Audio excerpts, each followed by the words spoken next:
Саламатсыздар, біз 41 мектеп лицейінің 10-шы А сынып оқушылары Бургенбай Эльдана. Шарпан Жүзая. Біздің ғылыми жобаның тақырыбы Марс планетасын зерттейтін ғарыштық аппарат.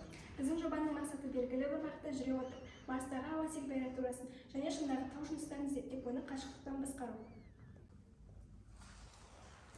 Бізде күтілетін нәтиже.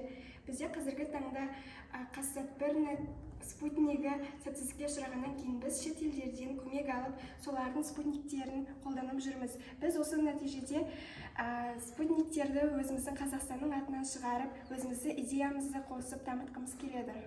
Біз осы марсақотты құрылғы материалынан қиып жасадық. Сонымен қатар принтерден түрлі түсті шығарып, осыған жабыстырдық.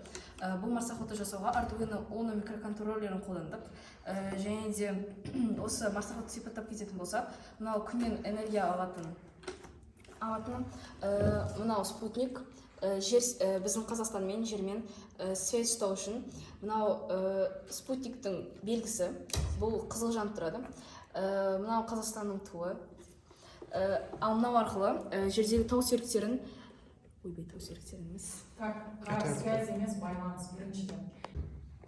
Біз осы марсақотты құрылғы материалынан қиып, сонымен қатар түрлі түсті принтермен жасадық.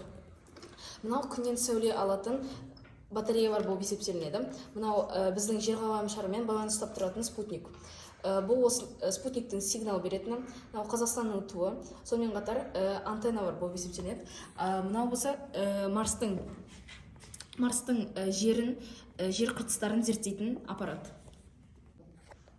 Біз осы марсақотты Arduino Uno микроконтроллермен, сонымен қатар қозғалтқыш драйверлер арқылы, Bluetooth арқылы телефонмен оны қозғалта аламыз. Қазір соны көрсетейін деп жатыр. Мына спутникті спутниктік байланыс, сигнал. Сонымен қатар, мынау тетік арқылы Марстың температурасын өлшей алады.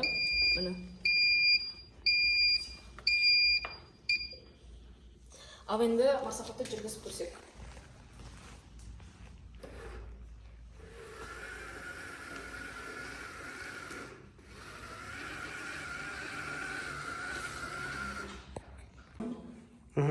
Бұл марсақотты қазірше біз Bluetoothпен басқарып жатырмыз, бірақ болашақта біз бұны жерде отырып Марста программа арқылы басқаруды жасап жатырмыз.